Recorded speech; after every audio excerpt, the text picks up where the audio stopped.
Welcome to another Roundabout Wimbledon. Here we are in the queue area, people lining up for tickets for center court, maybe other places as well. We're not sure if it's for tomorrow, the next day, the day after that. We'll find out how long they've been here and how long they plan to be here. Give us the lowdown on queuing for Wimbledon, and what do you hope to get and what day do you hope to go? It's a very English thing to queue, and it ties in with Wimbledon and tradition and orderliness, basically. And of course, it's obviously here to see Federer, and I think again, it ties in with tradition. And that's who we're hoping to see, who we're hoping to win. I think that one of the first things to do is to check the Twitter feeds for the queue to see what's happening, how many people are there. People update that quite regularly. I think obviously bring a tent. Some people come on a whim and they don't actually bring any cover, and then they regret it because it's still quite cold at night. I think bring something comfortable to wear in bed. Bring an air bed when you're queuing, something comfortable. A pop-up tent, something that you can dispose of if you don't want to keep it and pack it away. Bring some food, bring some water, bring all your toiletries, just as you would if you were going away. Just come with. The most important thing to bring with you is a good attitude. What exactly are you doing here, sewing away while you're waiting in the queue for Wimbledon? Well, they're long hours here, and there's a very special thing happening tomorrow, which is that we think our man, Mr. Federer, will get his 100th win on grass at Wimbledon. So I'm doing a little noting that with some stitching. Can we have a look at even if it's just not quite finished? You can have a look, and it's you've got SW13 here. SW19, 2019. C, you know what C is?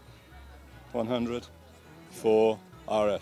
And what's going to happen to this lovely T-shirt? It's gonna cover my upper torso for the match. So how long have you been here? I got here on Monday at 1 o'clock. And we're now Tuesday, so you've had one. Tuesday at 3, so it's just about 26 hours so far. And how far is it going to go? It's going to go till Wednesday at 6 a.m. That's when we start moving. But yeah, this is my third year queuing for the quarterfinals. How do you get by in terms of food when you're in the queue here? So there's a lot of options. There's a Tesco, a Sainsbury's, a few restaurants, and then you can get delivery to the gate. So yeah, it's definitely better. A few years ago, you just had to go up to the Tesco. There wasn't delivery or anything like that. Is it getting a little too posh? I don't know. I think like the stewards are quite strict, so I think that could be relaxed a little bit. But otherwise, I think it's pretty chilled out. How have things been here in the queue? Been lovely so far. So we joined the queue around 2 p.m. yesterday. 200 in the queue, so we'll get center court. That's what we came for, to see Roger Federer.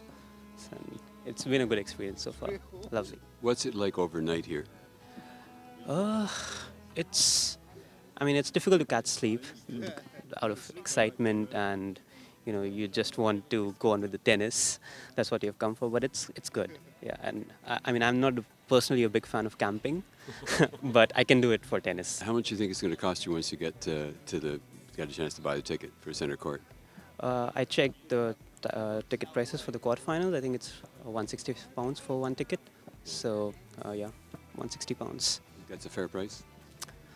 A little costly, but I think Wimbledon quarterfinal, I think one of the most sought after tickets in the sporting world. So yeah, I can just about afford it. Yeah. How would you describe the whole experience of being in the queue and staying here overnight? Amazing. I've been doing it since 2011. So I've been doing it for maybe 9 years? No, 8 years. And at least we can get the tickets at reasonable prices. They keep in like the true fanatics. We can get some tickets and go to see our, the players that we love. It's like Glastonbury plus the tennis. What's a Canadian doing waiting in the line in the queue for Wimbledon? Just living the dream. Living the dream. Today's a rest day, and then tomorrow back at it. So you're just like the players? Pretty much. I think we're actually more tired because they're sleeping in a pretty pretty nice conditions, and we're out here roughing it. What's the worst part about roughing it out here? I would say, in all honesty, if they threw some showers in here, I wouldn't be the last guy to complain about it. But we find our way to get that stuff done and get a little bit cleaned up. But no, that aside, it's a lot of fun. Like it's kind of the Woodstock of tennis, I guess you could say, right? Everybody's hanging out, enjoying themselves. Instead of waiting for the music, they're waiting for the tennis. So how did a Canadian get the idea to do this? Oh, it's my second go-around. Always loved Wimbledon growing up. Heard through a friend about this a few years ago, so this time I brought the wife back and showing her the ropes, so to speak. So, Whereabouts are you from? from Calgary. Calgary? Yeah. So you're giving up on the Calgary Stampede? It's good to get out of Dodge. Yeah. No, I've been there, done that. That's it for Roundabout Wimbledon. We're leaving now, but across the way is where people enter and get in the queue and hopefully get tickets for either center court or number one court at Wimbledon.